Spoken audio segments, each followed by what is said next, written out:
Antes de nós lermos o texto, é um texto curtinho, é um texto que volta a ter um tom um pouco mais pesado, como acontece em algumas partes do livro dos Reis. Mas antes de ler o texto, eu quero contextualizar os irmãos, porque esse evento que é narrado aqui agora volta a acontecer numa cronologia, numa linha do tempo mais linear. A gente consegue identificar isso de modo mais evidente.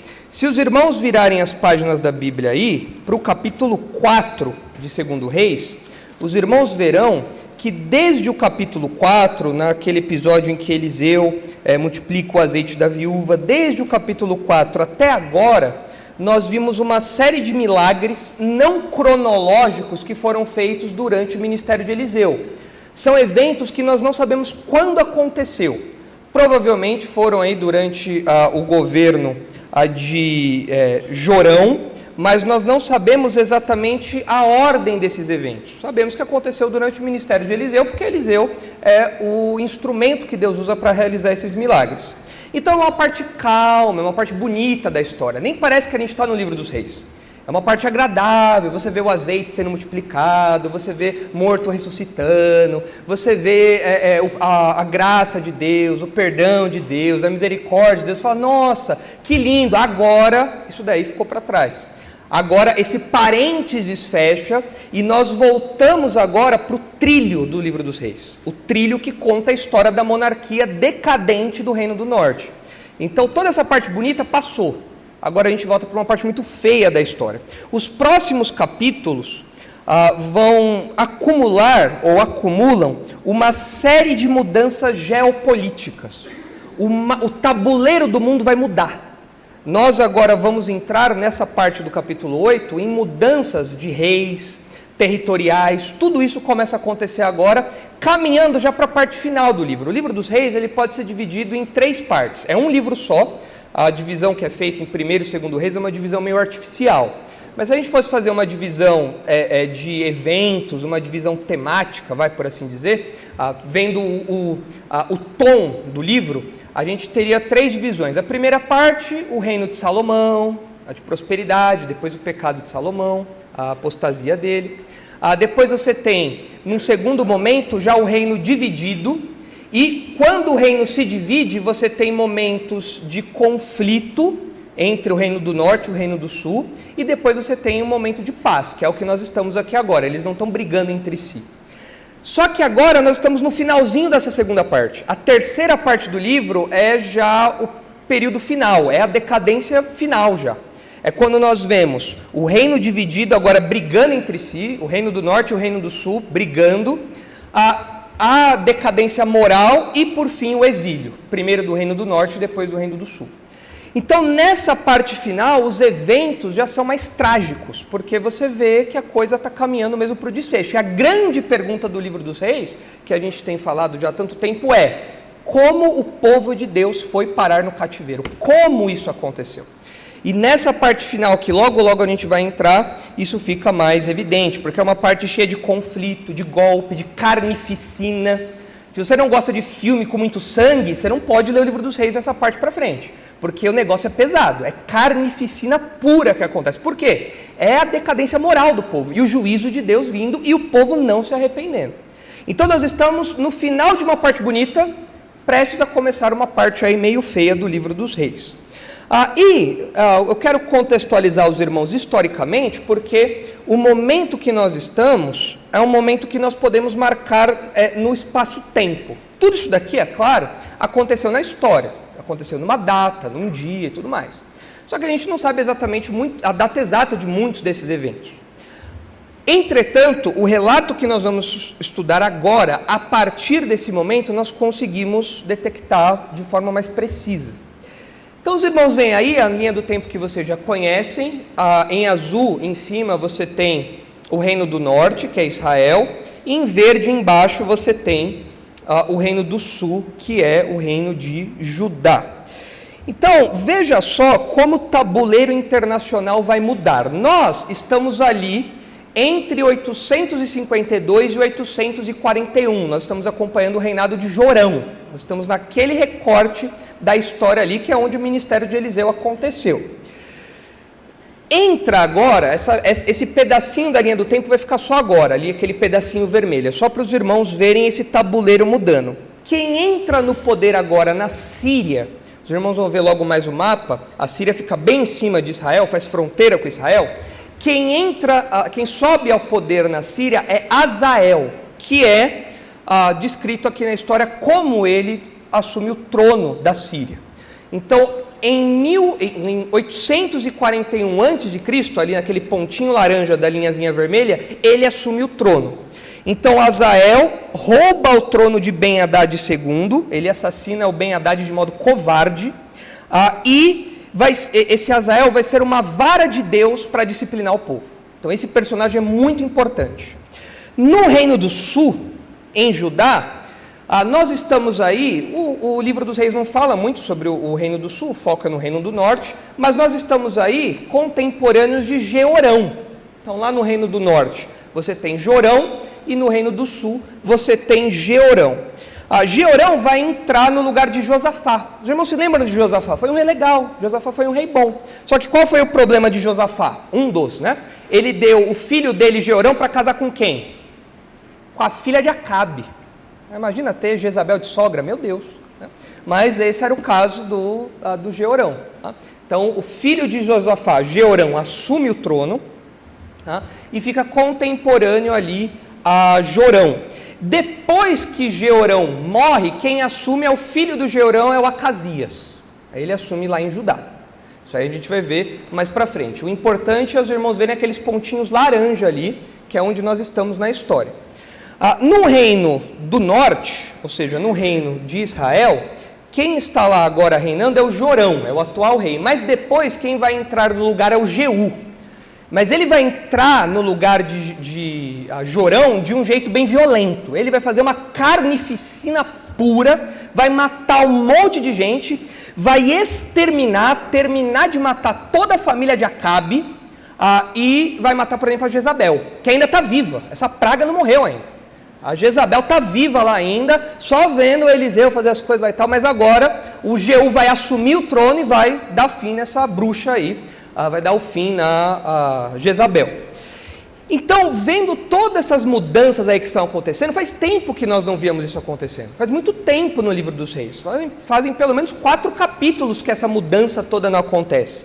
E nós estamos então nesse ano aqui. Esse relato agora nos localiza, nos posiciona no ano 841 a.C. Claro que tem uma margenzinha de erro aí de Ibope, né? Então 842, 840, né? Você põe um pouquinho aí. Mas é comum os estudiosos colocarem aí a data de 841. Então agora nós saímos daquela narrativa sem cronologia e voltamos para o trilho dos reis. Porque agora vem a sucessão acontecendo. E todo esse tabuleiro geopolítico vai mudar. Lá no Reino do Norte vai sair Jorão, vai entrar Jeú. No Reino do Sul vai sair Jeorão, vai entrar Acasias. E na Síria vai sair Ben-Hadad II e vai entrar o Azael, que a gente vai conhecer hoje. Então é isso que está acontecendo.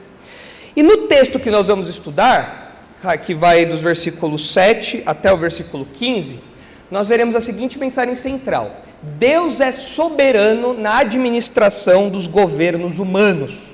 E por meio dessa história aqui que é contada, que é como Azael chega ao poder, como que o rei da Síria, o novo rei da Síria, chega ao poder, nessa história, a gente percebe 3 evidências da soberania de Deus sobre os governos humanos.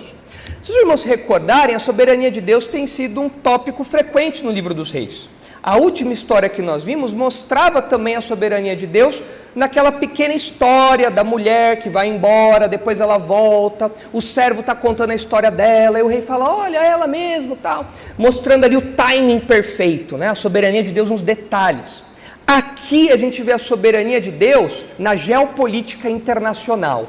Então é a soberania de Deus sobre os governos humanos. Nós vemos aí 3 evidências. Primeira evidência é o anúncio da morte do presente rei. Aqui é o rei da Síria, o rei que está vivo aqui, que é o Ben-Hadad II. Ele está vivo, mas está com um pé na cova e outro na casca de banana já. Mas ele está vivo aqui ainda. E o Eliseu fala, olha, ele vai morrer. Então, o anúncio da morte do presente rei, nos versículos 7 a 10. Nos versículos 11 a 13, nós vemos as profecias cruéis sobre o futuro rei. O Azael é jogo duro. O Azael no Nordeste são os cangaceiros, né? O Lampião, Maria Bonita, né? O Azael é dessa turma aí. O Azael na verdade, os reis daquela época, os imperadores, não eram esses líderes que nós vemos hoje no mundo, que fica cedendo essas pressõezinhas. Eram homens, eram estadistas, homens que honravam as calças que vestiam e eram muitas vezes até maus, exageravam nisso. O Azael é um exemplo disso. Ele é machão, ele faz valer o reino dele ali na Síria. Mas o que pega é que ele toma o reino de um jeito muito feio. Ele comete uma traição, um assassinato. Então a gente vê, nesse segundo ponto, as profecias cruéis sobre o futuro rei. Em terceiro lugar, a terceira evidência, a gente vê o cumprimento imediato da palavra de Eliseu. Eliseu fala que isso vai acontecer e no dia seguinte, essas mudanças de tabuleiro já começam a acontecer já. Então vamos caminhar aí por esses 3 pontos, caminhando aí pelo texto. E é importante, antes de nós entrarmos no texto propriamente dito, que os irmãos carreguem ao longo de todo o texto uma informação. Esse Azael já apareceu, o nome dele já apareceu no passado, mas os irmãos não vão lembrar.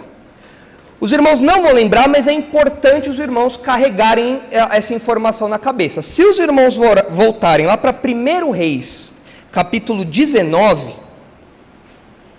os irmãos verão que durante o ministério de Elias, o nome de Azael apareceu. Olha só lá, 1 Reis 19, versículo 15. Olha só, 1 Reis 19, 15. Aqui é o ministério de Elias, é o mestre de Eliseu. Ele respondeu, versículo 15, perdão. Disse-lhe o Senhor, vai, volta ao teu caminho para o deserto de Damasco, ou seja, vai para a Síria, na direção da Síria, e em chegando lá, unge a Azael, rei sobre a Síria. A Jeú, filho de Ninsi, ungirás rei sobre Israel, e também Eliseu, filho de Safate, de Abel-Meolá, ungirás profeta em teu lugar. Quem escapar à espada de Azael, Jeú matará. Quem escapar à espada de Jeú, Eliseu matará. Então, Deus está deixando claro para Elias que o ministério dele, o ministério de Elias, vai continuar, mesmo depois que ele já tivesse saído de cena.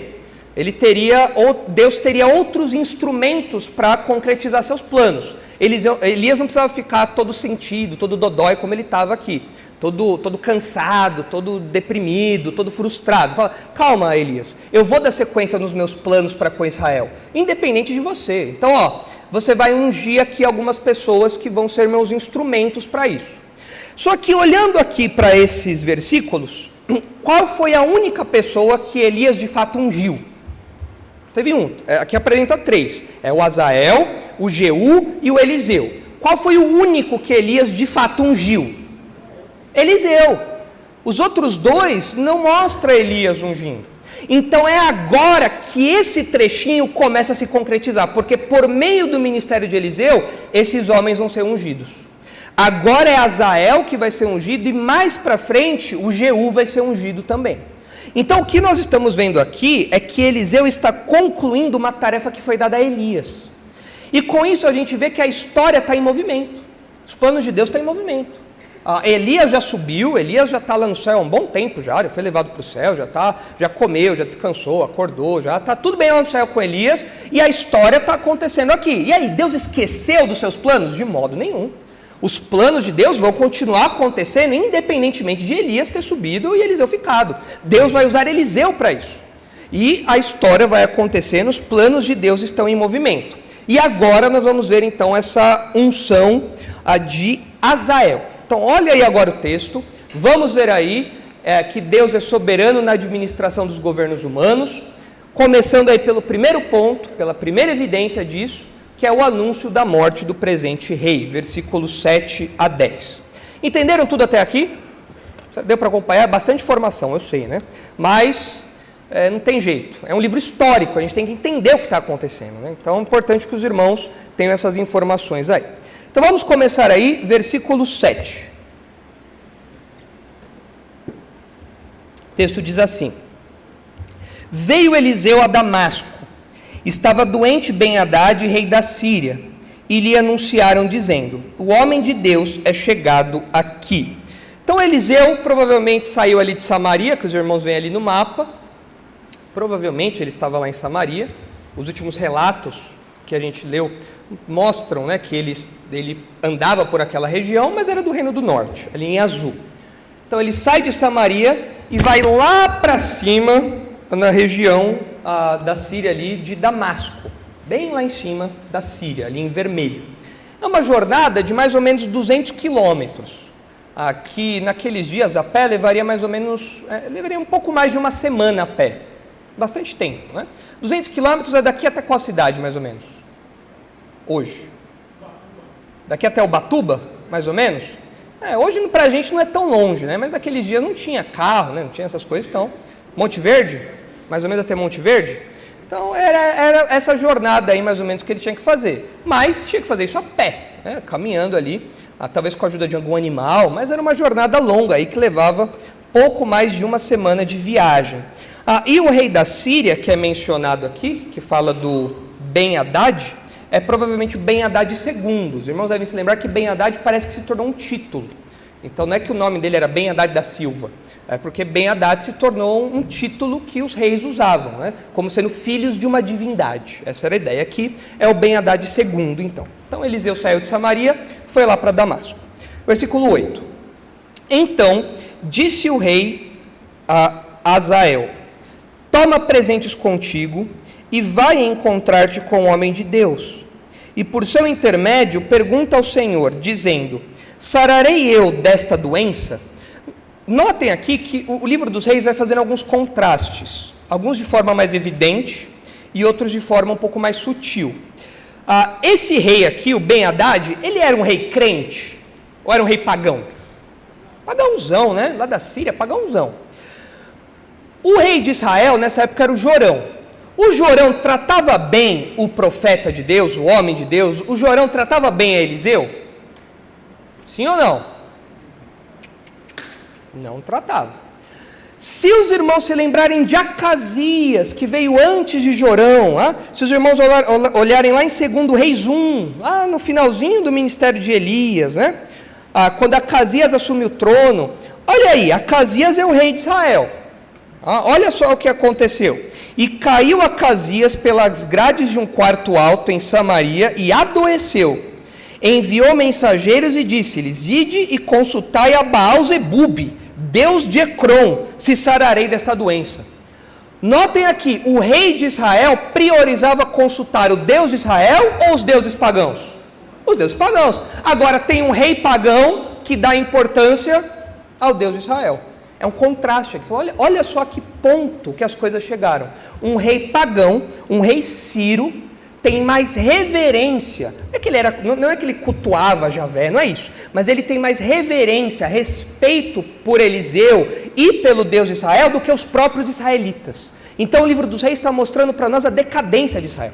A coisa está muito feia ali. A idolatria, a falta de compromisso com Deus é um quadro terrível que o livro dos reis está mostrando aqui para nós. A ponto de um ímpio ter mais, um ímpio estrangeiro, ter mais reverência do que o próprio rei de Israel. E o Hazael, que é apresentado aqui para nós, ele é alguém do alto escalão da Síria, de modo que ele tem acesso direto ao rei. O rei está doente, mas o Hazael tem liberdade para chegar ali nele o tempo todo. E pelo modo como ele vai tomar o poder, parece que ele era alguém reconhecido. Porque quando ele assume o poder, é claro, tem um tempo ali de consolidação do seu reinado, mas o texto não fala que houve algum tipo de revolta ou coisa do tipo, até porque não é o foco do livro dos reis. Mas parece que ele era alguém reconhecido e que tinha acesso ao quarto real, né? Ao próprio rei. Versículo 9. Foi, pois, Hazael encontrar-se com ele, levando consigo um presente, a saber, 40 camelos carregados de tudo que era bom de Damasco. Chegou, apresentou-se diante dele e disse: teu filho Ben-Hadad, rei da Síria, me enviou a perguntar-te: sararei eu desta doença? No versículo 9, a gente vê mais um indicativo do respeito que o rei de Arã, que o rei da Síria, tinha para com Eliseu. Qual é o indicativo aí? Olha o versículo 9, e onde eu percebo que existe um indicativo pequeno, é verdade, mas um indicativo de respeito. Onde? Teu filho. É uma expressão de submissão, de respeito. Teu filho, Ben-Hadad, você que é um profeta, nós respeitamos você, o teu filho pede para eu perguntar, sararei eu desta doença? E ele leva consigo vários presentes. Aqui o texto fala de 40 camelos carregados de tudo que era bom. 40 camelos é bastante coisa, né? Se a gente julgar pelos presentes que Naamã levou, lembra quando Naamã, que também era sírio, lembra quando ele veio atrás de Eliseu, o tanto de presente que ele levou?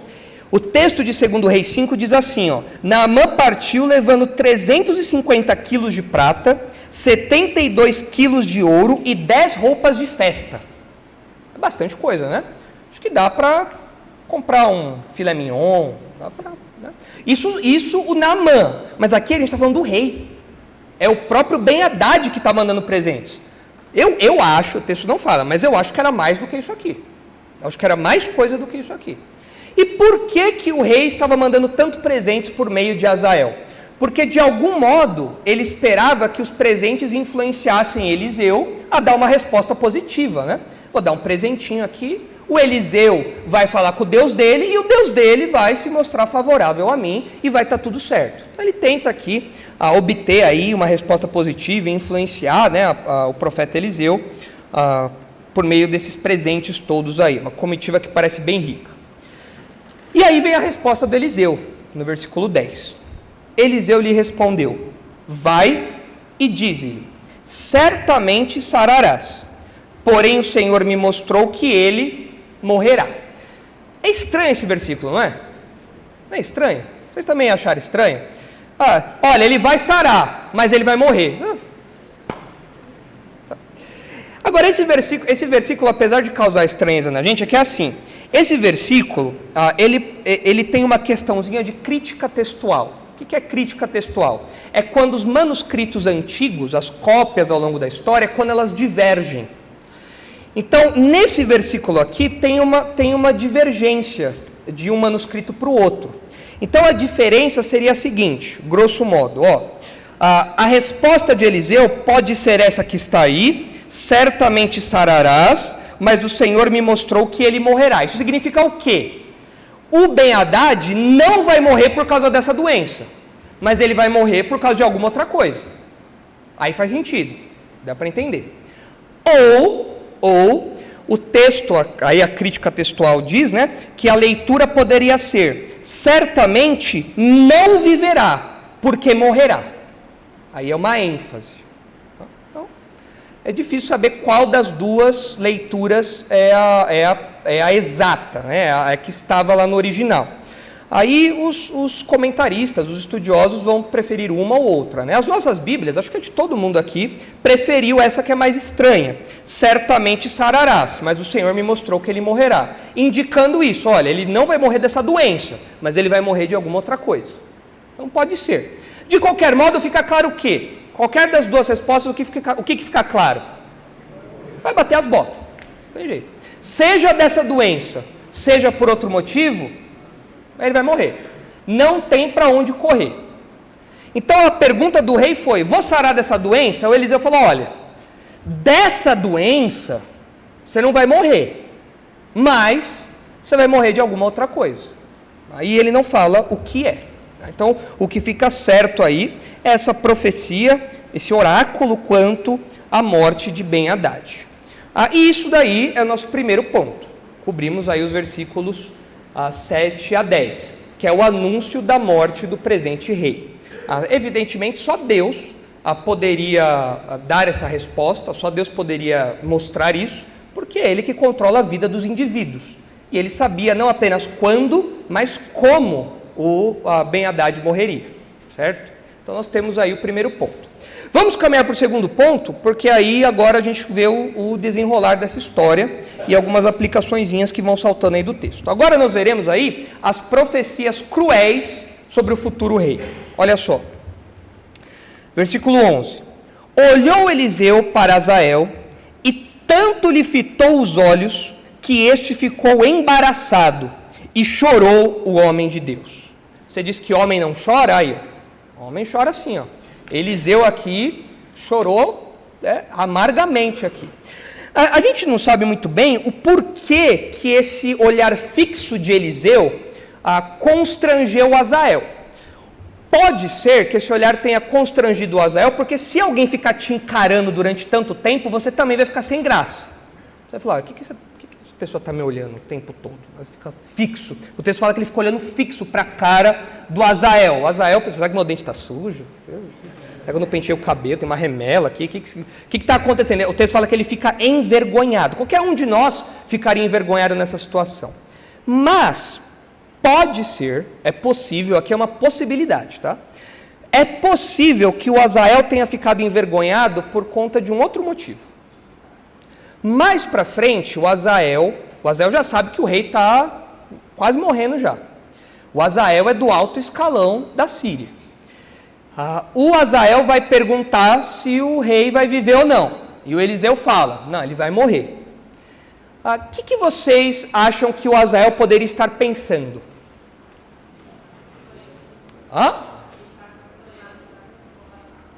Ele está lendo ele é profeta de Deus. Ele acabou de falar o que vai acontecer com o rei. Ele tem poder para ler a minha mente. É um pagão pensando aqui. Eu falei, ele está lendo minha mente. Na verdade, não é nem ler a mente. Isso acontece com a gente também. Se você estivesse numa situação dessa, você ia falar, ele acha que eu vou fazer alguma coisa. Ele está me olhando muito, ele sabe que tem alguma coisa aí, tem algum caroço nesse angu aí, por isso que ele está me olhando. Ele sabe que a minha posição é do alto escalão, eu estou do lado do rei, o rei vai morrer. Possivelmente, o Azael já estivesse até pensando em algum jeito de pegar o trono já. Naquela época isso era muito comum. Os generais assumirem essas posições, era muito comum isso acontecer. Pode ser então que esse olhar fixo do Eliseu, o Azael se sentiu denunciado. Ih, rapaz, ele descobriu. Ou ele está suspeitando de algo. Pode ser. O texto não fala, o texto só fala que o Azael ficou meio sem graça. O que os irmãos acham? Faz sentido isso? O texto não dá detalhes, mas poderia ser, né? Se for isso, nós não sabemos. Pode ser só um constrangimento normal. Se for isso, então aqui nós temos um reforço à verdade de que Deus conhece o pensamento de todos, inclusive dos homens maus. Não tem para onde correr. O Salmo 139 diz que Deus conhece tudo o que se passa na nossa cabeça. Olha lá o que diz o texto. Salmo 139. É o exercício da onisciência de Deus.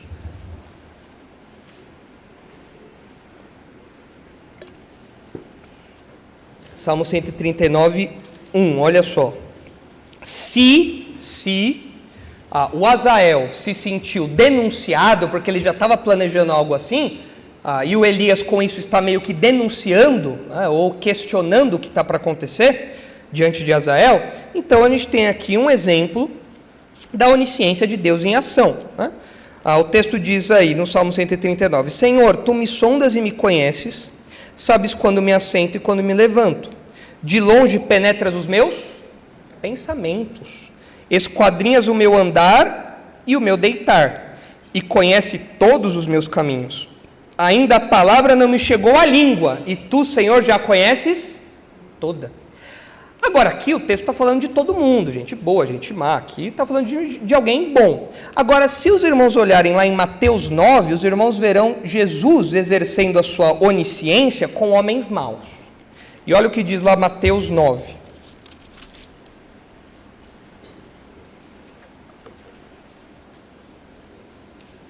Mateus 9, 1, diz assim, Mateus 9, entrando Jesus num barco, passou para o outro lado e foi para a sua própria cidade.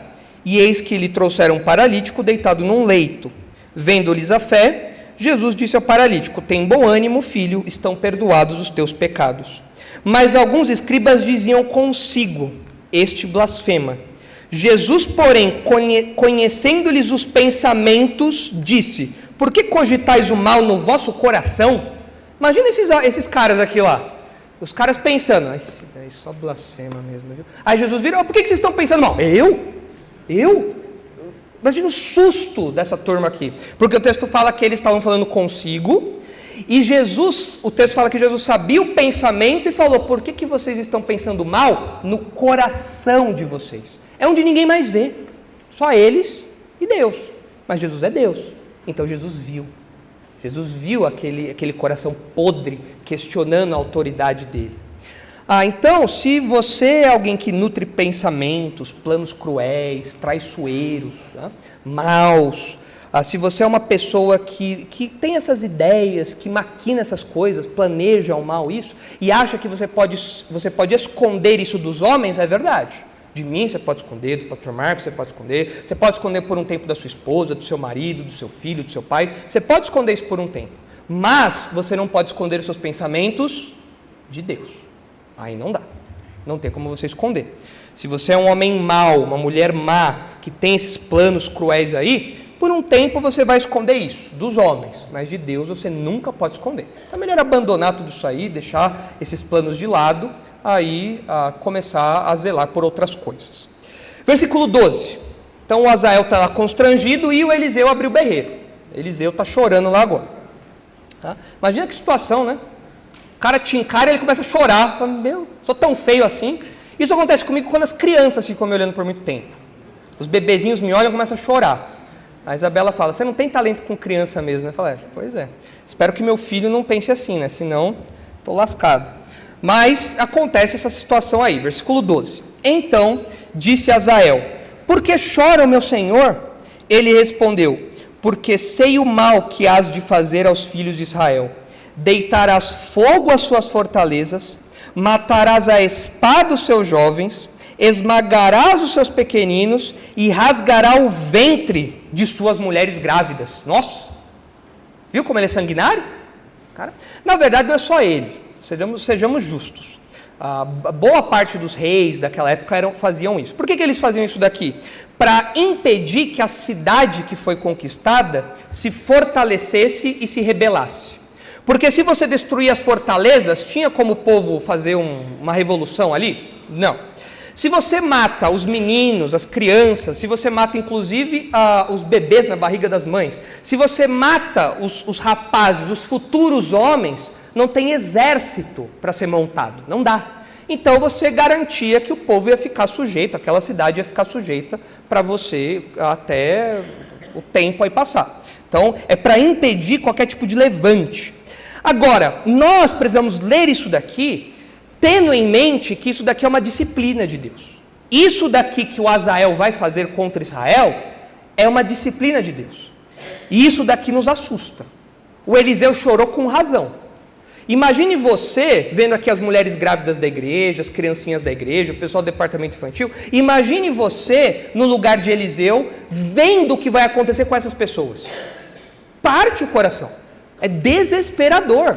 Eu sei o que você vai fazer com a fulana, eu sei o que você vai fazer com a beltrana, eu sei o que você vai fazer com o povo. É terrível isso, você vai matar impiedosamente essas pessoas. Você vai passar como um trator por cima deles.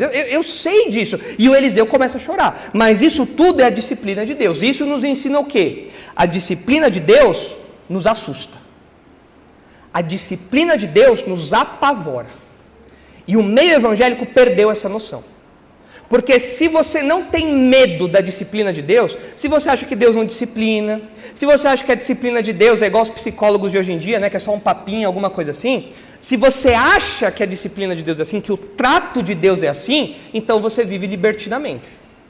Agora, quando nós olhamos para uma descrição como essa que Eliseu faz aqui, nós vemos que a disciplina de Deus não é pouca coisa não.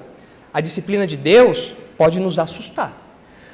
Quando nós lemos, por exemplo, lá em 1 Coríntios capítulo 5, a disciplina daquele rapaz que estava dormindo com a madrasta, tudo, o texto fala que, o apóstolo Paulo fala para a igreja, entregar aquele homem a Satanás para que o corpo fosse destruído, mas a alma fosse salva. Ou seja, o cara era crente, mas durante a disciplina, se ele não se arrependesse, o que ia acontecer com o corpo dele? Morrer, ele ia padecer. Isso mostra como a disciplina de Deus nos assusta. Tem gente que olha para 1 Coríntios 5 e fala, não, esse texto não se aplica mais a nós porque nós não temos autoridade para entregar alguém a Satanás. Só o apóstolo Paulo podia fazer isso. Eu discordo, nós discordamos, é claro. É a igreja que entrega alguém à disciplina. E quando a igreja entrega alguém à disciplina, aquela pessoa está sujeita inclusive à morte. É muito feio isso daqui. É muito triste, é muito pesado isso. A disciplina de Deus nos assusta. A pensar que às vezes um parente disciplinado pode morrer, um amigo que cresceu com você pode morrer por conta da disciplina de Deus. É para nos assustar isso mesmo. Deus não brinca quando Ele nos disciplina. Deus não tem essa abordagem psicologizada que existe hoje. Vai ali para o cantinho e pensa no que você fez. Aqui nós estamos vendo Deus levantando a vara. Deus está levantando o seu chicote que se chama Azael. E com esse chicote, o bicho vai pegar em Israel. Por conta do pecado deles, da idolatria deles. Então a disciplina de Deus pode nos assustar. Assim como Eliseu chorou, a gente chora também. Porque a disciplina de Deus é muito severa. Isso nos leva a viver em santidade. O apóstolo Pedro fala que nós temos que viver a nossa peregrinação em temor a Deus. Claro, a disciplina de Deus não significa que nós vamos perder a salvação, nada disso. Nós continuamos sendo crentes. Mas o modo como Deus nos disciplina, como Deus nos trata, nesta vida, neste mundo aqui, pode ser algo assustador. Assustador. O pecado obstinado, como nós vemos em Israel, como nós vemos em 1 Coríntios 5, é algo, diante da disciplina de Deus, é algo assustador. Tem que fazer a gente ficar de cabelo em pé e chorar como Eliseu chorou. E não brincar com o pecado. A obstinação é muito séria. Versículo 12, então, mostra esse retrato terrível. Aí vem o versículo 13. Tornou Azael, pois que é teu servo, este cão, para fazer tão grandes coisas? Respondeu Eliseu, o Senhor me mostrou que tu has de ser rei da Síria. Quando o Azael fala que ele é um cão, ele não está pensando num shih tzu, num poodle, né? num linguiça, não é isso que ele está pensando. Naquela época, cão era um animal selvagem, era um animal sujo, era um animal ruim, não era domesticado igual a gente tem hoje. Então, quando ele fala que ele era um cão, ele está mostrando, na verdade, ele está fazendo uma expressão de humilhação, aí até se diminuindo um pouco. Ele está falando assim, olha, tudo isso aí que você está falando, eu não consigo fazer, eu não sou o rei. Eu sou um cão aqui, eu obedeço ordens, eu sou um Zé Ninguém. Se a gente fosse fazer uma tradução contemporânea, ele falaria isso. Eu sou um Zé Ninguém. É isso que ele quer dizer aqui. Mas aí o texto fala, mas o Senhor me mostrou que você vai ser rei. Então, Deus escolheu isso. Deus vai executar isso. Então aí nós temos o segundo ponto do nosso esboço. As profecias cruéis sobre o futuro rei. Deus escolheu Azael lá atrás, em 1 Reis 19, e agora nós estamos vendo essa unção, a concretização dessa escolha. E agora nós chegamos ali no terceiro ponto, que é o cumprimento imediato da palavra de Eliseu.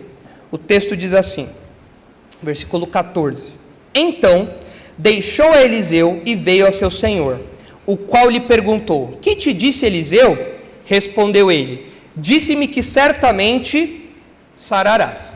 Agora a gente tem que lembrar daquela questãozinha de crítica textual lá do versículo 10. Lembra? Tinham duas respostas. Ou ele não ia morrer daquela doença, mas ele ia morrer de outra coisa, ou ele ia morrer de algum modo geral que o Eliseu falou. Se a gente adotar a leitura que diz que ele morreria, mas não daquilo, ou seja, dessa doença você não vai morrer, mas você vai morrer de alguma outra coisa. A resposta que o Azael dá para o rei é uma resposta omissa, não é? Faltou falar uma parte. O Ben-Hadad perguntou, e aí, eu vou morrer dessa doença? O Azael falou, dessa doença você não vai morrer não. Ponto. Então foi uma resposta omissa. Isso traria paz ao rei, não é? Ufa, estava preocupado aqui, tomando antibiótico aqui, e preocupado da azitromicina não fazer efeito, mas que bom que eu não vou morrer dessa doença, agora eu estou tranquilo. E o Azael, pensando bobinho, mal sabe o que vai acontecer. Então ele omitiu uma parte. Se por outro lado, a resposta de Eliseu foi mais contundente, falando, não, ele vai morrer. Então o que o Azael fez aqui? Mentiu. E essa mentira tem qual objetivo? Trazer paz ao rei. Não, fica tranquilo. O profeta disse que está tudo bem. Então, de um modo ou de outro, quer ele tenha sido mentiroso ou ele tenha sido omisso, o que fica evidente aqui é o caráter mau desse homem. Ele é um homem mau. Ele é um homem que mente, ele é um homem que omite, e ele está aqui executando o seu plano homicida para usurpar o trono. Então você já vê um pouquinho aqui do caráter de Azael. Não é um cara muito gente boa, não. Deve ser corintiano. Deve ser. Palmeirense com certeza não é. Palmeirense não tem essa ganância toda. Não adianta. Nem mundial tem. Não é. Palmeirense não é. Deve ser corintiano. Homem mau, mentiroso, omisso. Né? Mas se bem que tem palmeirense que acredita que o Palmeiras tem mundial, né? Aí é omisso e mentiroso, né? Então, enfim. Versículo 15. No dia seguinte, é rápido a coisa. O Azael pegou a resposta, falou com o rei. No dia seguinte, Azael tomou um cobertor. Aqui pode ser o cobertor, na verdade, algo que protegia o rei de insetos, esse tipo de coisa. É algum tipo de pano que ficava próximo ao rei. O Azael tomou um cobertor, molhou em água e o estendeu sobre o rosto do rei até que morreu. E Azael reinou em seu lugar. Olha só, o cara é violento. O rei lá, doente. O rei estava doente. Não podia se defender direito. Estava na cama dele. O Azael foi lá, pegou um pano, uma toalha lá, encharcou, botou na cara do rei lá. Morreu. Já era bem Haddad. Aí, ao que parece, alguns dizem aqui, do modo como isso aqui é descrito, parece que o Azael, ele preparou tudo isso daqui de modo que parecesse uma morte natural. E então ele foi lá e tomou o trono no lugar. Alguns falam que o modo como a descrição é feita dá essa ideia, de que ele matou o rei afogado com alguma coisa que estava ali perto, e aí depois ele preparou tudo para parecer que foi uma morte natural, e ele assumiu o trono então no lugar. O Azael reinou de 841 até 801. Se os irmãos verem aí a linha do tempo que eu mostrei, os irmãos verão ali aquela linhazinha vermelha ali no meio. Ele reinou bastante tempo. Durante o seu reinado, ele viu os de Israel, do reino do norte, os reis Jeorão, Jeú e Jeoacás. E do reino do sul, ele passou por 3 reis, o Acasias, a Atalia, que usurpou o trono depois, e o Joás. E depois ele foi sucedido pelo filho dele, que é o Ben-Hadad III, que reinou aí mais alguns anos, de 796 a 770. Esse Ben-Hadad III vai aparecer depois, mais para frente, no livro dos reis. É o filho do Azael. E de fato, quando nós olhamos aqui o livro dos reis, nós vemos que o Azael foi um inimigo ferrenho de Israel e Judá. Deus realmente usou ele para disciplinar o povo. Quer ver? Olha aí, segundo Reis 8, versículos 28 e 29. Olha só. O Azael batalhou contra uma coalizão dos reinos do norte e do sul. Eles se uniram, tio e sobrinho se uniram para brigar com Azael. Olha aí o que diz. Segundo Reis 8, 28. Foi com Jorão, filho de Acabe, a Ramote de Gileade, a peleja contra Azael, rei da Síria, e os sírios feriram Jorão. Então voltou o rei Jorão para Jezreel para curar-se das feridas que os sírios lhe fizeram em Ramá, quando pelejou contra Azael, rei da Síria. Aí o texto depois continua mostrando o desfecho dessa história, dessa coalizão aí. Se os irmãos olharem segundo Reis 10, versículo 32, os irmãos verão outra menção de Azael. Aqui agora no reinado de Jeú. Olha só. Naqueles dias começou o Senhor a diminuir os limites de Israel, que foi ferido por Azael. Em todas as suas fronteiras, desde o Jordão para o nascente do sol, toda a terra de Gileade, os gaditas, os rubenitas e os manassitas, desde Aroer, que está junto ao vale de Arnon, a saber, Gileade e Bazã. Então, o Azael começou a pegar terra de Israel.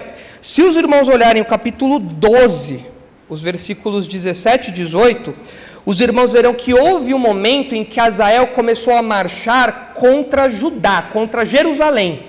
E o rei de Jerusalém, o rei de Judá na época era Joás.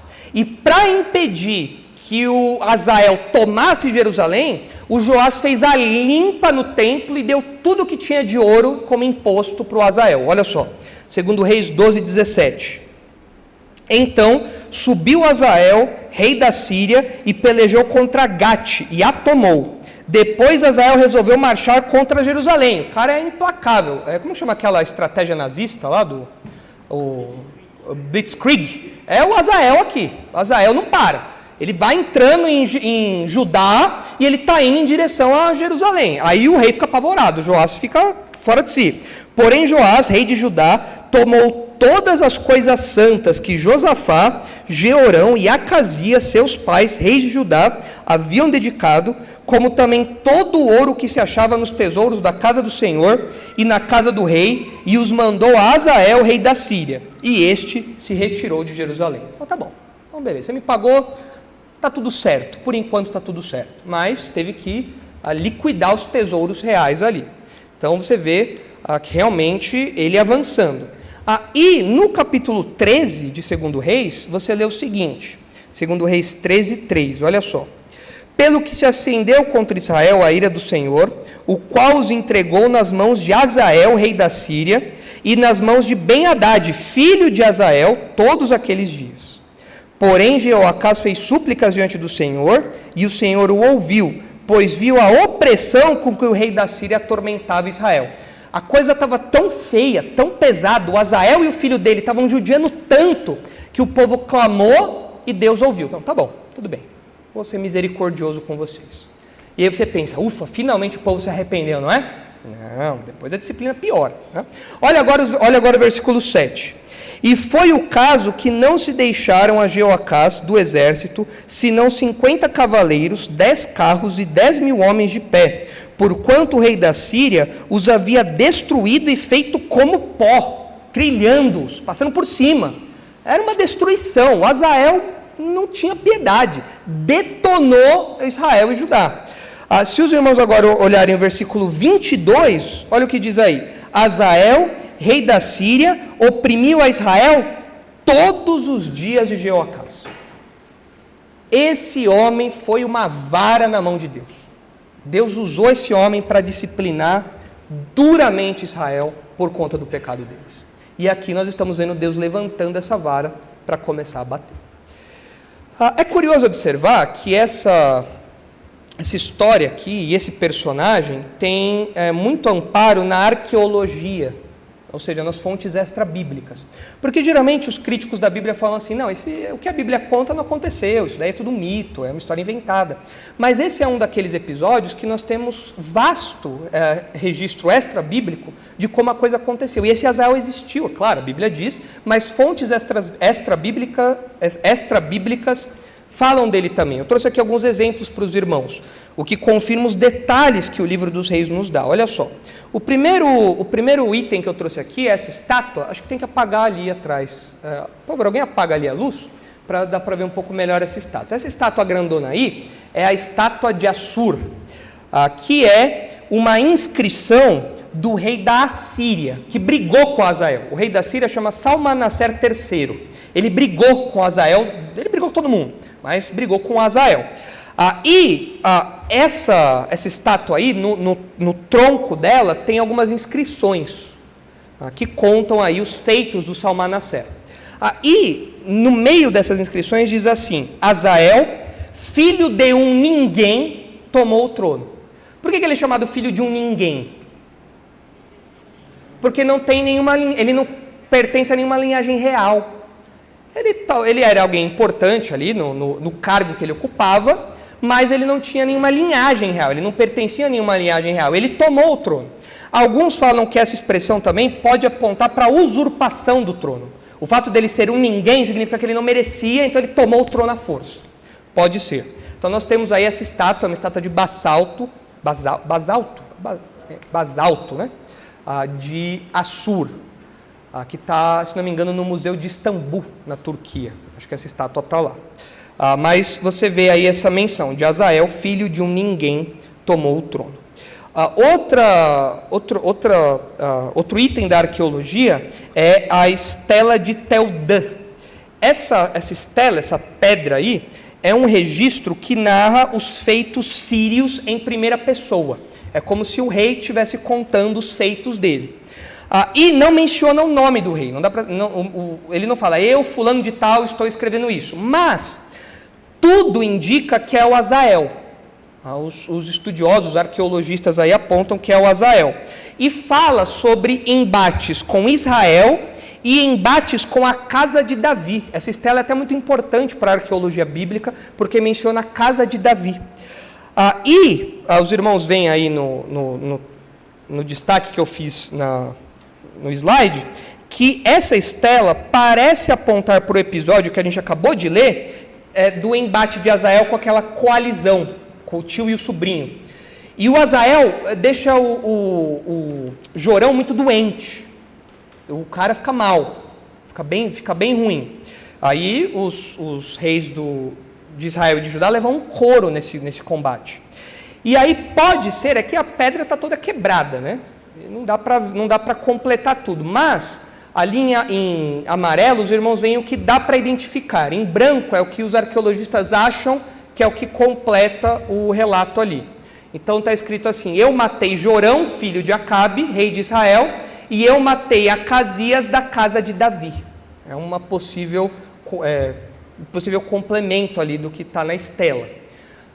E é muito semelhante ao relato ali de 2 Reis. Ele pensou que ele matou, ele se gabou de ter matado, mas quem mata, na verdade, é Jeú depois. Só que esses dois ficam bem mal, eles ficam bem ruins, ficam bem doentes por conta desse combate aí, ficam mal na fita. Mas você tem essa estela como sendo provavelmente de Azael. E você tem esse último item aqui, que são algumas peças de mármore de Arslan-Tash. E esses itens que estão aí são peças de mármore. E essas peças de mármore eram usadas para decorar a cama. As camas, algumas camas eram feitas de mármore. Você fica comprando cama aí na Marabras, na Loja 100, naquela época a cama era feita de mármore. Tá? E encontraram pedaços dessa cama de mármore, onde tem essa inscrição que diz aí, nessas decorações de marfim, diz aí, esse ornamento da cama, né? Diz, este filho de Ama, gravado para nosso Senhor Azael. Não dá para ver o resto, porque está tudo quebrado, mas você tem a menção de Azael. E junto com isso foi encontrado essa estatuazinha aí, essa parte também decorativa, que provavelmente era uma representação do Azael. Claro que não é uma fotografia, né? Porque naquela época não tinha.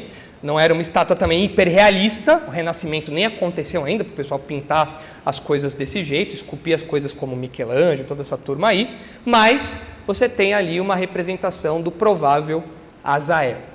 Então, tudo isso daí mostra que de fato esse personagem existiu, não apenas existiu, como existiu nos detalhes que o livro dos Reis fala, inclusive nos episódios em que o Azael participou.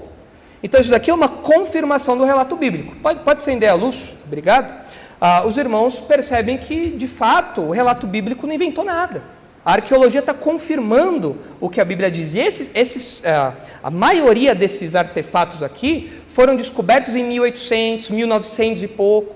Então, ou seja, são coisas recentes, que o texto bíblico já falava lá atrás já.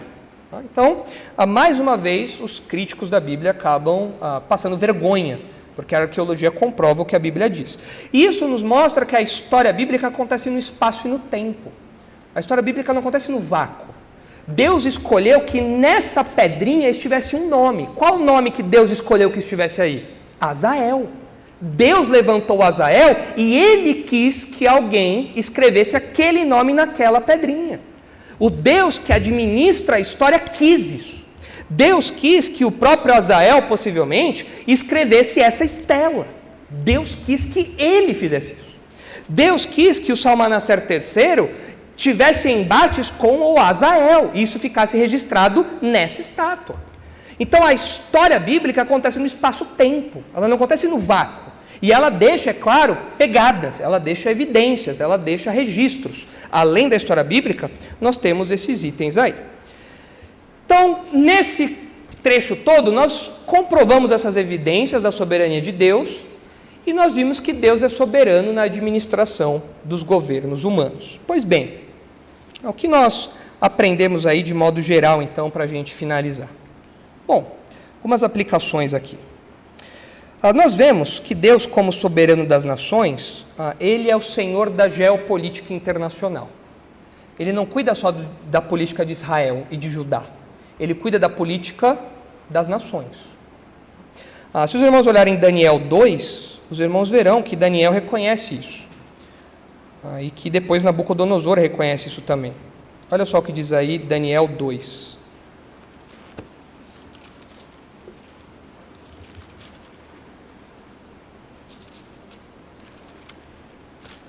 Daniel 2:20, olha só. Disse Daniel 2:20, seja bendito o nome de Deus de eternidade e eternidade, porque dele é a sabedoria e o poder. É ele quem muda o tempo e as estações, remove reis e estabelece reis. Se os irmãos olharem o capítulo 4, versículo 17, no episódio de Nabucodonosor, essa expressão que aparece aqui aparece mais 2 vezes além desta. Então, são 3 vezes no total. Daniel 4:17, olha só. Esta sentença é por decreto dos vigilantes e esta ordem por mandado dos santos, a fim de que conheçam os viventes que o Altíssimo tem domínio sobre o reino dos homens e o dá a quem quer, até o mais humilde dos homens constitui sobre eles. E essa expressão que Deus dá o reino a quem quer aparece mais 2 vezes além dessa daqui. Então Deus é o soberano das nações, é Ele quem decide quem sobe, é Ele quem decide quem cai, é Ele que comanda a geopolítica internacional. E assim como Eliseu chora quando ele vê o que o vizinho dele vai fazer, a maldade, as tragédias, o mal que vai acontecer, assim como a ascensão de Azael fez Eliseu chorar, nós também partilhamos um pouco disso às vezes. Porque quando nós vemos Deus levantando outros líderes ao nosso redor, os nossos vizinhos mesmo, aqui da América do Sul, nós choramos por aquilo que tem acontecido nos nossos vizinhos. Por exemplo, eu trouxe aqui para os irmãos algumas manchetes. Recentemente, o presidente da Colômbia disse que vai legalizar plantio de maconha sem licença, comparando isso ao milho e à batata. É uma tentativa de lidar com a política antidrogas que eles dizem que falhou na Colômbia. E nós falamos, meu Deus, a questão não é só a maconha e as discussões de maconha medicinal ou não, isso é outra questão, mas a questão é um avanço do progressismo, da ideia da libertinagem, de você poder fazer o que você quiser sem nenhuma restrição. E nós vemos isso acontecendo nos nossos vizinhos. É um Azael que está subindo ali e que certamente vai respingar em nós, porque o tráfico e tudo mais vai vir para cá, como já acontece. Quando nós olhamos, por exemplo, para a Argentina, nós vimos lá recentemente, aqui o presidente da Argentina enviou uma proposta de legalização do aborto e o Senado depois aprovou essa proposta da legalização do aborto até a 14ª semana de gestação. Quanto dá isso? Quase 4 meses, né? Quase 4 meses. Está lá. É o Azael da Argentina. É o hermano Azael lá. Foi levantado. Quem foi que colocou o presidente da Colômbia e o presidente da Argentina lá? Deus. Ele é o Senhor da geopolítica. E quando nós vemos manchetes como essa, especialmente essa, nós choramos, como Eliseu chora. Senhor, meu Deus, olha isso, meu Deus. Mas nós não podemos perder de vista que Ele é o Senhor da geopolítica. Ele decide, Ele tem seus planos. Esse ano nós temos eleição no Brasil. A gente não sabe quem vai ocupar o Palácio da Alvorada. A gente não sabe. Isso nos aperta o coração. Não sei os irmãos, essa semana, vendo lá as entrevistas no Jornal Nacional, eu fiquei com o coração apertado vendo aquilo. Eu fiquei indignado, com o coração apertado, fiquei de tudo. E a gente fala, meu Deus, o que vai acontecer com o nosso país? E a gente tem que lembrar que Deus é o Senhor da geopolítica. Seja por meio de um golpe de Estado, de um assassinato cruel, seja por meio de eleições limpas, quem coloca e tira reis é o próprio Deus. É o próprio Deus. O Senhor não se ausentou do trono da história. Ele continua ocupando o trono e dirigindo a história. Então nós temos que nos lembrar disso. O que nós aprendemos também é que Deus usa pessoas más para executar seus planos perfeitos.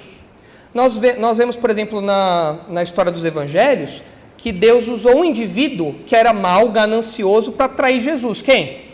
Judas. Deus escolheu Judas para aquele fim. O texto fala que Judas é o filho da perdição. Ele foi colocado, ele foi escolhido para aquilo, para trair Jesus. Deus usa pessoas como Judas, como Azael. O texto de Atos fala de Herodes e Pilatos, que se uniram para fazer aquilo que Deus tinha determinado. E eles fizeram o que era mal. Quem colocou esses homens no poder? Quem colocou Herodes e Pilatos no poder? O Senhor da geopolítica, o próprio Deus fez isso. E aí a nossa dificuldade é nós tentarmos entender como que um Deus santo, bom, justo, pode usar instrumentos como esse sem se sujar. E nós não sabemos como responder a isso.